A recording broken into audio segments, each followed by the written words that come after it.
Korang ni itu dia buat jersey kan. Okey. Nama An Jun Hwan. Baik. Anjung Hwan 19. Kenapa pilih An Jun Hwan? Okey, Anjung Hwan ni sebab this jersey yang Korea pakai masa World Cup dia jadi tuan rumah tahun 2002 kan. So game yang lawan yang teringat the best game yang masa lawan Itali tu. Yang the game di score yang menyebabkan Itali tersingkir daripada World Cup time tu. Time tu extra time ke? Golden goal kan?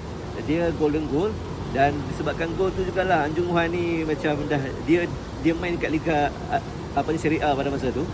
Sebabkan dia skor ni kelab yang diwakil pada ketika itu macam tak sambung kontrak dia dan dia kena pecat lah. Lebih kurang macam tu lah. Perugia kan? Ya, tak silap. Tak silap tu lah. Kena check balik lah. Kena check balik.